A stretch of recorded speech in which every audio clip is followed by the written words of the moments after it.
अस्सलामुअलैकुम। कैसे हैं सब बहन भाई। उम्मीद है कि सब ठीक ठाक होंगे। काफ़ी अरसे के बाद आपसे बात हो रही है। ये मेरा चैनल सईदा उज़्मा नकवी ऑफिशियल है, जिस पे आप आज आलू के कटलेट्स बनाने की रेसिपी देख रहे हैं। बहुत ही ज़बरदस्त यूनिक रेसिपी है, आप ज़रूर ट्राई कीजिएगा। उबले हुए आलू लिए हैं मैंने आधा किलो। इनको अच्छे से मैश करेंगे।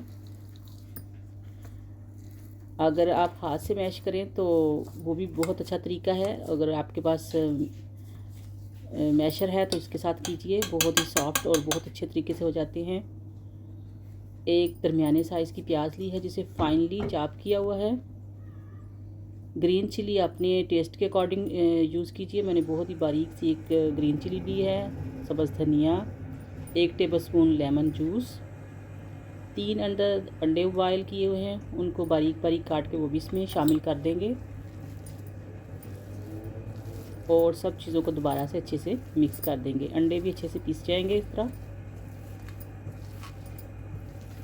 और फिर हम इसमें शामिल करेंगे बाकी के स्पाइसेस। रेड चिली फ्लेक्स हैं, हस्बे टेस्ट डालिए। नमक 1 से 1.5 टेबलस्पून हस्बे टेस्ट, टीस्पून सॉरी। काली मिर्च 1 टीस्पून और चाट मसाला 1 टीस्पून। इसके अंदर मैं फ्लेवर देने के लिए पनीर डाल रही हूँ, जो पिज़्ज़े वाला पनीर होता है वो डाला है। और कॉर्नफ्लावर 2 टेबलस्पून, साबुत सफ़ेद ज़ीरा डालेंगे और धनिए का पाउडर। सब चीज़ों को अच्छे से मिक्स कर लेंगे। सबसे बेस्ट तरीका है कि आप हाथों की मदद से इसको अच्छे से मिक्स करें ताकि हर चीज़ एक दूसरे के अंदर यकजान हो जाए।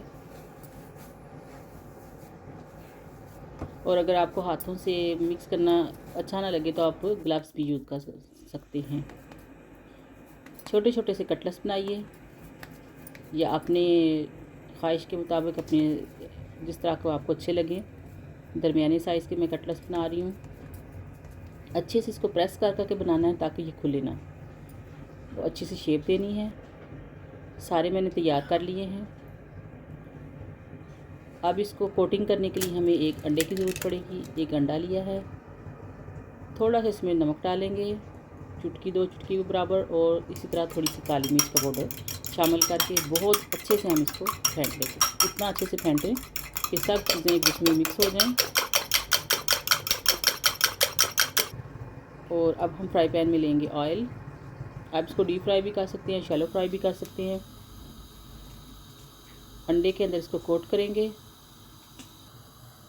और आराम के साथ, बहुत लाइट सा ऑयल हमारा गर्म है, बहुत तेज़ में नहीं डालेंगे फिर ये ऊपर से जल जाएंगे।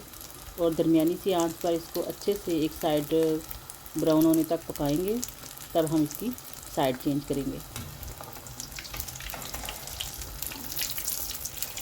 और अभी थोड़ी थोड़ी सी ये गोल्डन हो गए एक साइड से, क्योंकि इसका मटीरियल ऑलरेडी सारा पका हुआ है। अंदर इसके अंडे और आलू बॉयल हैं। तो इसको आप लाइट ब्राउन या डार्क ब्राउन अपनी पसंद के मुताबिक रख सकते हैं, क्योंकि ये कच्चा रहने का इसका कोई इम्कान नहीं है। तो बहुत अच्छे की तरह मैंने इसको दोनों साइडों से पका लिया है और डिश आउट कर दिया है इसको। साथ में इसके ग्रीन चटनी ले लें, टमाटर की चटनी या कोई भी चटनी, पुदीने की, अनारदाने की, जो आपको अच्छी लगे वो इसके साथ आप सर्व कीजिए और इन्जॉय कीजिए। उम्मीद है कि आपको मेरी ये रेसिपी अच्छी लगेगी। आप ज़रूर इसको ट्राई कीजिएगा। हेल्दी भी है, टेस्टी भी है, बच्चों बड़ों सबको बहुत ही पसंद आएगी। और मुझे अपनी दुआओं में याद रखा कीजिए। इंशाल्लाह बहुत जल्द बहुत अच्छी अच्छी न्यू रेसिपीज़ के साथ आपकी खिदमत में हाज़िर होती रहूँगी। तो मिलते हैं इसी तरह की किसी और ज़बरदस्त न्यू और अमेजिंग सी रेसिपी के साथ। तब तक के लिए मैं आप सबसे इजाज़त चाहती हूँ। और एक बात जो मैं आपको बताना भूल गई कि मैंने अपने चैनल का नाम भी चेंज किया है। तो like share subscribe my channel. Allah हाफिज़।